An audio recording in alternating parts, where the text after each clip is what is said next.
आज हम लोग श्रीमद् भगवत गीता के द्वितीय अध्याय के 47वें श्लोक से प्रारंभ करने जा रहे हैं।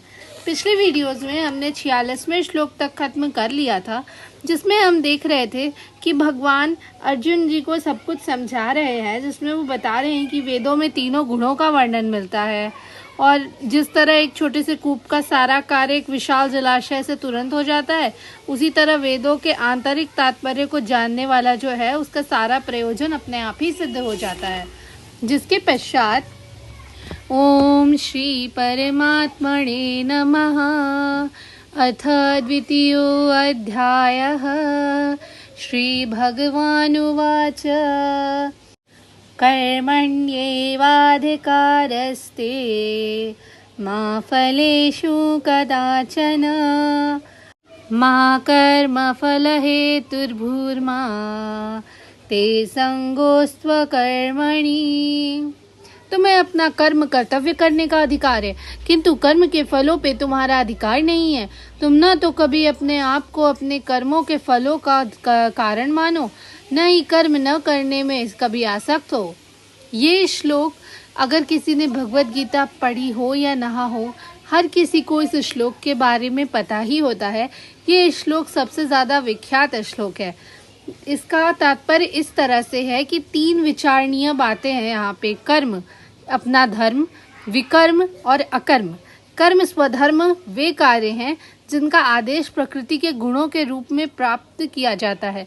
अधिकारी की सम्मति के बिना किए गए कर्म विकर्म कहलाते हैं और अकर्म का मतलब होता है कर्मों को न करना। भगवान जो है वो अर्जुन को उपदेश दे रहे हैं कि वो निष्क्रिय नहीं हो, अपना कर्म करे और फल से बिना आसक्ति के काम करे।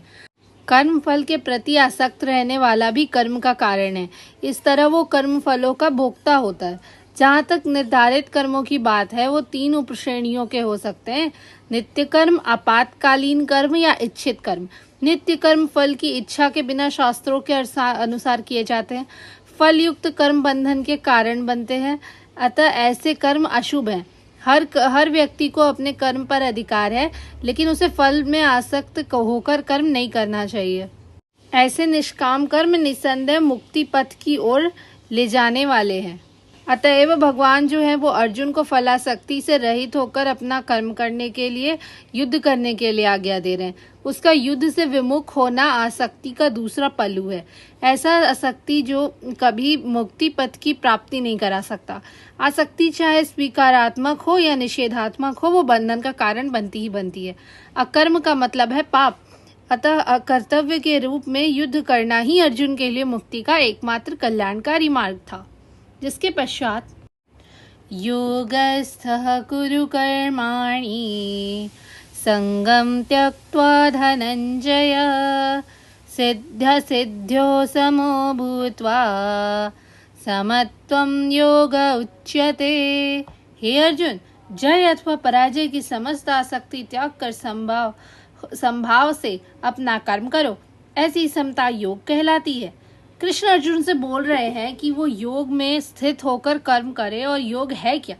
योग का मतलब है सदैव चल रहने वाली इंद्रियों को वश में रखते हुए परम तत्व में मन को एकाग्र करना। और परम तत्व कौन है? भगवान ही परम तत्व है। और क्योंकि वो स्वयं अर्जुन को युद्ध करने के लिए कह रहे हैं, तो अर्जुन को युद्ध के फल का कोई सरोकार नहीं है।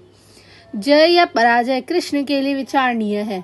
अर्जुन को तो बस श्री कृष्ण के निर्देशानुसार काम करना था। कृष्ण के निर्देश का पालन ही वास्तविक योग है और इसका अभ्यास कृष्ण भावनामृत नामक विधि द्वारा किया जाता है। एकमात्र कृष्ण भावनामृत के माध्यम से ही स्वामित्व भाव का परित्याग किया जाता है। इसके लिए उसे कृष्ण का दास या उनके दासों का दास बनना होता है।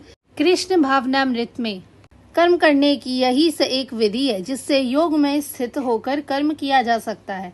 अर्जुन क्षत्रिय हैं, वो वर्णाश्रम धर्म के अनुयायी हैं। विष्णु पुराण में बोला गया है कि वर्णाश्रम धर्म का एकमात्र उद्देश्य है विष्णु को प्रसन्न करना।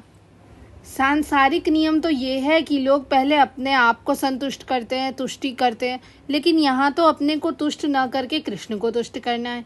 इसलिए कृष्ण को तुष्ट किए बिना कोई वर्णाश्रम धर्म का पालन कर भी नहीं सकता।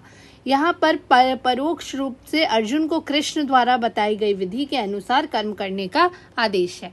धन्यवाद। आज के लिए बस इतना ही। हम लोग आगे के श्लोक अगली वीडियो में करेंगे। तब तक के लिए जय श्री राधे कृष्ण।